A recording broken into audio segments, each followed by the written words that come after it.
Startups today think scaling is a modern invention, but Apostle Paul was executing a global expansion strategy in the book of Acts without investors, without advertising, without technology, and most definitely without access to social media like we have it today.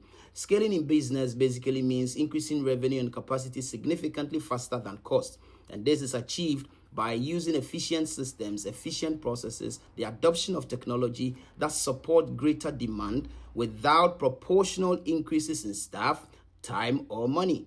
Unlike simple growth where cost rises with revenue, scaling focuses on leveraging existing resources and infrastructure to handle more customers, more orders, and to do it efficiently, thereby boosting profitability and creating a sustainable, valuable business. Let's compare Paul's strategy in the book of Acts to how startups scale today. And just in case you're wondering where the book of Acts is in your New Testament: Matthew, Mark, Luke, John, Acts of the Apostles. It's just about 28 chapters, which means if you were to start at the beginning of February, by the close of February, if you read just a chapter a day, you would have conveniently covered everything that the book of the Acts of the Apostles has to teach. Modern startups build the product first, then they search for customers. Paul targeted strategic cities: Philippi, Corinth, Ephesus, Rome. These cities sat on trade routes. They were the political centers, the cultural epicenters of the day. Paul understood distribution even before expansion. You must first appreciate that great ideas grow faster in connected markets. Modern startups constantly pivot the product to gain traction. In Thessalonica, for instance, Paul reasoned from the scriptures. In Athens, he quoted philosophers and used cultural language such as the people would identify with. Same message, different framing. Don't change your value, change your communication based on your target market. And that is why advertising for, say, Peppa Pig is very different for what it would be, say, for a company like Apple. Modern startups leverage advertising. They have access to influencers, tools that create short-term attention. But Paul built communities that multiplied organically. In Ephesus, for instance, it was said that all the residents of Asia heard the word through disciples and not just through Paul alone. Paul scaled through networks, not noise. Trust spreads faster than promotion.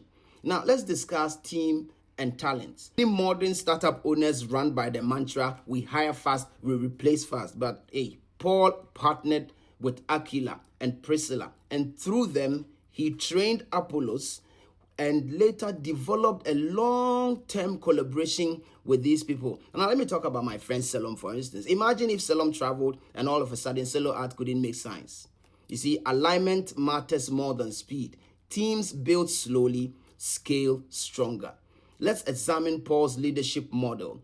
Modern startup founders are usually the only people we know in their businesses, but Paul appointed elders in every church and charged leaders to shepherd without him, so that in his absence, the movement could still move.